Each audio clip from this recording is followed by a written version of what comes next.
21 নম্বৰটো কৈছে এটা লেফাফাৰ দাম এটকা হ'লে 100 টকাত কেইটা লেফাফা পোৱা যাব। এতিয়া আমি যদি এই লেফাফাৰ দাম এটকাটোৱে গোটা 100 টকাটো হৰণ কৰি দিওঁ তেতিয়াহ'লে 100 টকাত কিমানটা লেফাফা পাব ওলাব। এতিয়া 100 হৰণ কৰিলে যাব 101 বাৰে। তেতিয়াহ'লে 100 টকাত এটকীয়া লেফা পাব 100টা। 22 নম্বৰটো কৈছে এখন বাচনৰ দাম 70 টকা হ'লে 5 যোৰ বাচনৰ দাম কিমান হ'ব। এতিয়া আমি জানো যে এযোৰত থাকে দুটা, তেতিয়াহ'লে আমি প্ৰথমতে এযোৰ বাচনৰ দাম উলিয়াই ল'ম। এতিয়া আমি ইয়াত এনেদৰে লিখি ল'ম যে দিয়া আছে এখন বাচনৰ দাম কিমান 70 টকা। এতেকে এযোৰ বাচনৰ দাম হ'ব, এযোৰত থাকে দুটা, তেতিয়াহ'লে আমি এই 70 টকাটোৰ লগত যদি আমি 2 পূৰণ কৰি দিওঁ তেতিয়াহ'লে এযোৰ বাচনৰ দাম ওলাব।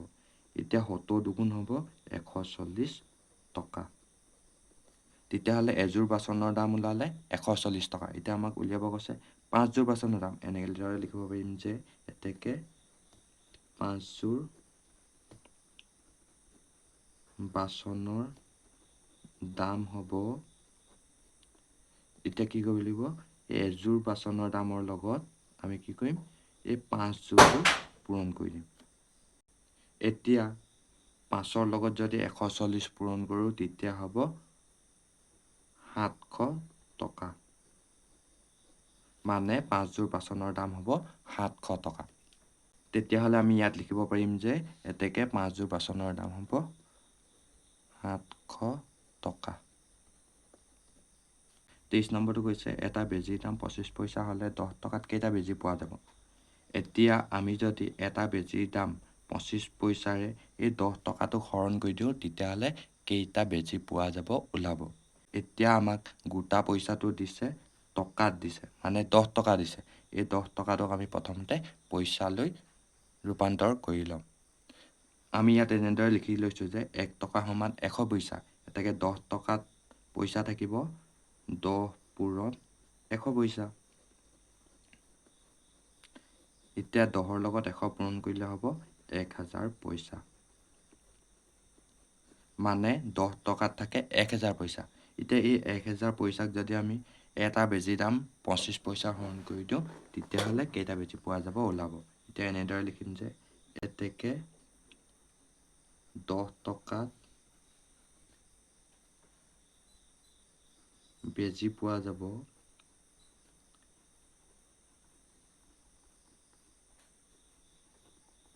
এতিয়া এই 1000 পইচাক আমি হৰণ কৰিম এই এটা বেজীৰ দাম 25 পইচাৰে। এতিয়া 1000 পইচাক যদি আমি 25 পইচাৰে হৰণ কৰোঁ তেতিয়া যাব 40 বাৰ। মানে 10 টকাত বেজী পোৱা যাব 40টা। এইটোৱে হ'ব ইয়াৰ উত্তৰ। আৰু আমি ইয়াত লিখি দিব পাৰিম 40টা। 24 নম্বৰটো কৈছে 0.27 টকাৰ লগত 0.23 টকা যোগ কৰিলে কিমান পইচা হ'ব। যিহেতু উত্তৰটো আমাক পইচাত সুধিছে তেতিয়াহ'লে আমি এই দুটাৰ যোগফলো কিহত উলিয়াব লাগিব, পইচাত উলিয়াব লাগিব। এতিয়া আমি প্ৰথমতে এই দুটা টকাই টকাই যোগ কৰি ল'ম। এতিয়া কি যোগ কৰিছে 0.27 টকাৰ লগত 0.23 টকাটো যোগ কৰিছে। এতিয়া এইটো আমিও যোগ কৰি ল'ম। টকাই টকাই যোগ কৰিলে হ'ব টকা। 7 3 10 10 0 উকলিব 1 2 2 4 1 5। দশমিকৰ তলত দশমিক 0 0 যোগ কৰিলে 0 হ'ব। তেতিয়াহ'লে 0.27 টকাৰ লগত 0.23 টকা যোগ কৰিলে ওলালে 0.50 টকা। যিহেতু আমাৰ মানটো পইচাত উলিয়াব লাগে তেতিয়াহ'লে 0.50 টকাতনো কিমান পইচা আছে আমি ইয়াত উলিয়াই ইয়াত পাতিব লাগিব। এতিয়া আমি ইয়াত এনেদৰে লিখিম যে 1 টকাত থাকে 100 পইচা। তেতিয়াহ'লে এতেকে 0.50 টকাত থাকিব, আমি কি কৰিব লাগিব 0.50 টকাৰ লগত এই 100 পইচাটো পূৰণ কৰি দিম। তেতিয়া 0.50 টকাতনো কিমান পইচা আছে ওলাব।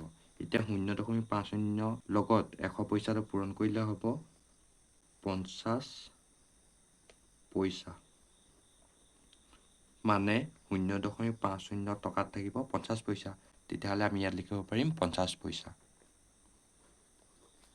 বা 0.27 টকাৰ লগত 0.23 টকা যোগ কৰিলে ওলাব 50 পইচা। 25 নম্বৰটো কৈছে তোমাৰ হাতত 5.75 টকা আছে আৰু কিমান টকা হ'লে 10 টকা হ'ব সুধিছে। এতিয়া যদি আমি এই 10 টকাটোৰ পৰা 5.75 টকাটো বিয়োগ কৰি দিওঁ তেতিয়াহ'লে 10 টকা হ'বলৈ 5.75 টকাৰ লগত কিমান টকা লাগিব ওলাব। এতিয়া আমি 10 টকাৰ পৰা 5.75 টকাটো বিয়োগ কৰিম।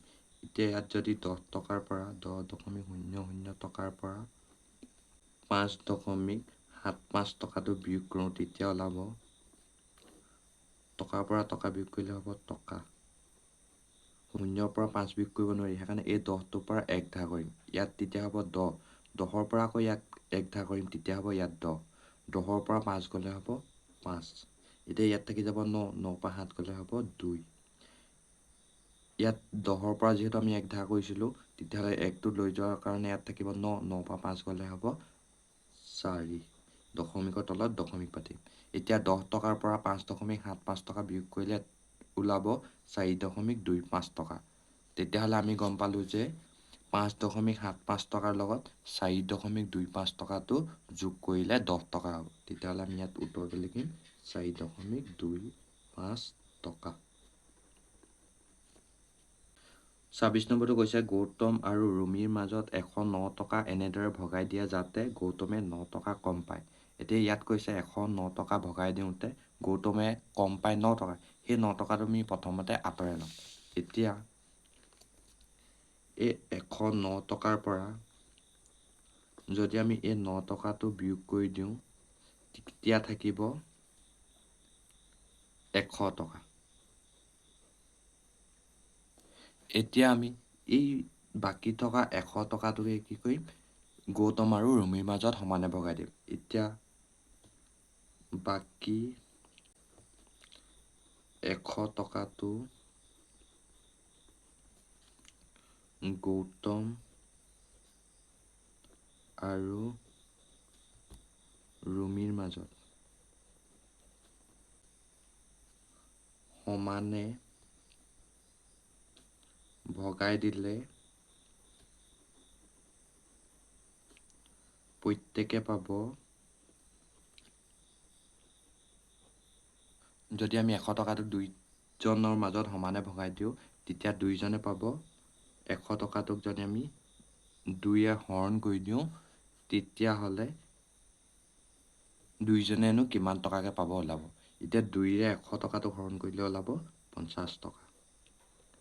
মানে এই বাকী থকা 100 টকাটো যদি ৰুমি আৰু গৌতমৰ মাজত সমানে ভগাই দিলে প্ৰত্যেকে পাব 50 টকাকৈ।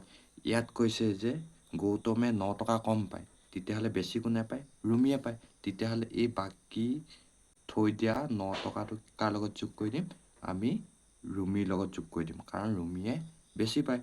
এতিয়া এনেকৈ লিখিব পাৰিম যে এতেকে ৰুমিয়ে পাব এই 50 টকাটোৰ লগত এই বেছি পোৱা 9 টকাটো যোগ কৰি দিম।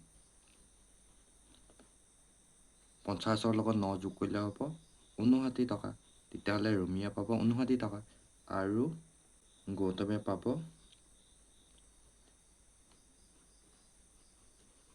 সেই আগৰ 50 টকাটোৱে। এইটোৱে হ'ব ইয়াৰ উত্তৰ।